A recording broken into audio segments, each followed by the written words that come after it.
Holy Grail. Hey guys, Omar here, and today we are... Did you hear that? Anyway, today we are unboxing perhaps what might be my Holy Grail Fujifilm camera.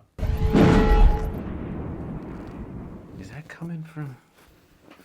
Anyway, I know what you're saying. You're probably saying, you know, Omar, isn't the Fujifilm X-T20 and even the X-T20 Noir your Holy Grail camera? And you would be somewhat right, but this one, the one in here, seriously, what is that? Okay, let's just unbox it. All right, by the way, this is from MPB, not sponsored by.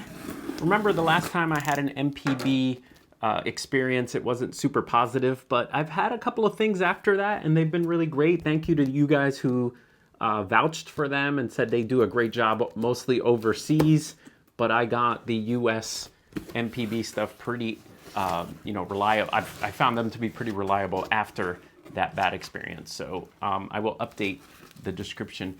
Ooh, and MPB uses paper. Oh, remember what we saw in that other video? Plastic. Okay, so here. This is like making weird noises. Very excited. Okay, so here it is. Ooh, it's hard to lift. Okay, so here we go. We're gonna unbox the Holy Grail Fujifilm camera. I should probably bring the camera over here. Hold on. Hi, I'm over here, but I just want you to see it when I see it. It'll be very exciting.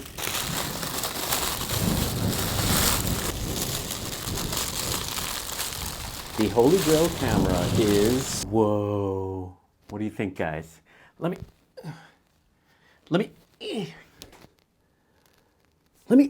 Oh! Whoa. What happened? Look at me. I'm so styling. What happened to my table?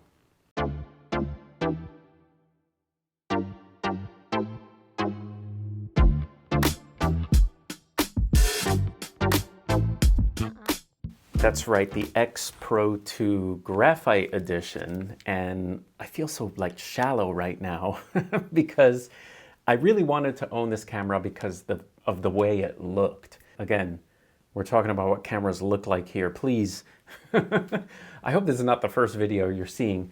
Photography is about taking pictures and not so much what your camera and you look like. But I gotta take this off, I'm too hot. Hold on, don't leave. Okay, back to how your camera looks. Now to me, in my opinion, this X Pro 2 Graphite Edition is the best silver version camera that Fujifilm makes. I'll fight you on that one.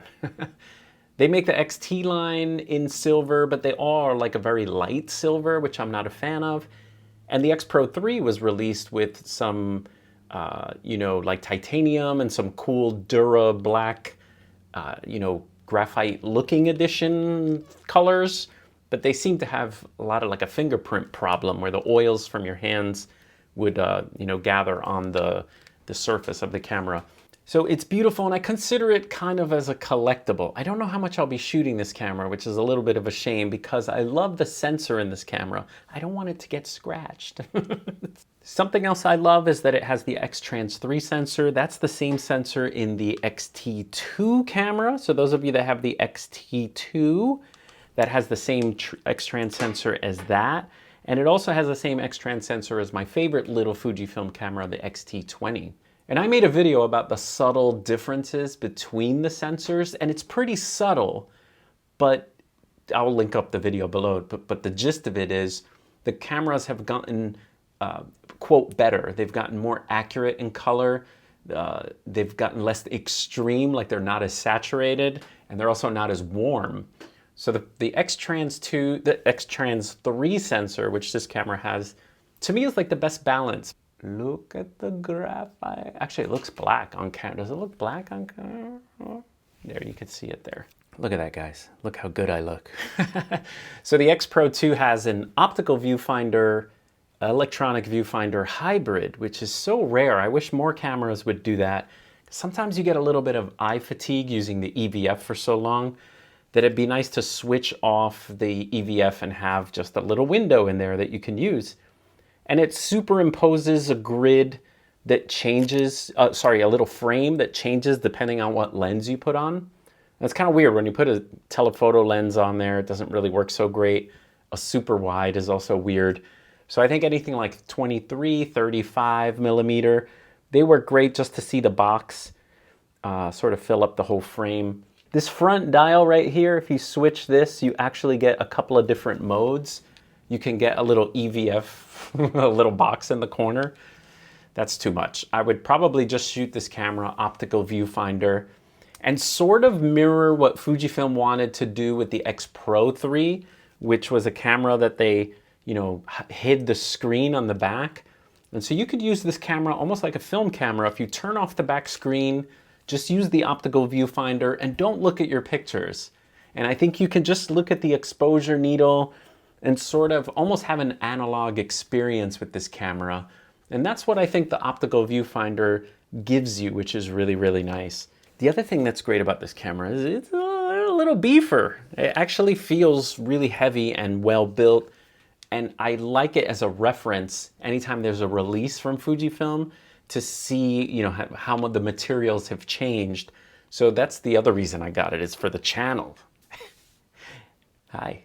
But I enjoyed using the XE2 so much. Here's the XE2 with the 27 millimeter 2.8. This is a fun little combo and a lot lighter, still well built. This is like a mini X Pro camera. And at first I didn't think I liked the XE line, but I'm kind of liking this better for pocketability. One thing I didn't like about the X Pro line was you weren't able to really set up back button focus the traditional way you can on other Fujifilm cameras. On other Fujifilm cameras, you can turn off the shutter autofocus and turn on a custom button. Believe it or not, on this camera, you can't do that. You have to do a workaround, which is you have to live on manual focus and then use the, that'll disable this as autofocus. And then you can use one of the buttons as back button focus. Now, interestingly enough, that's kind of how I shoot my XT line anyway. I usually shoot them in manual focus and then use back button focus using the rear dial. But you can't do that here. It's a little sad. Now, I think the best way to use the X Pro line is just with a prime lens on there, old school style. And Fujifilm did make a graphite edition of the 23 millimeter, but you can just kind of imagine in their mind, they're like, oh my gosh, do we need to make graphite editions of all the lenses? And they were like, yeah, we're just gonna make the one. But they actually kind of picked the best one, because as soon as you start putting heavy lenses on the X Pro camera, come on, this is the 56 millimeter 1.2. I have a little metal lens hood on there. I'll take that off. It actually feels a little better. No, to hold it now is not as great. And that's the thing that's better with the XT line, is it has a little better grip with the larger lenses.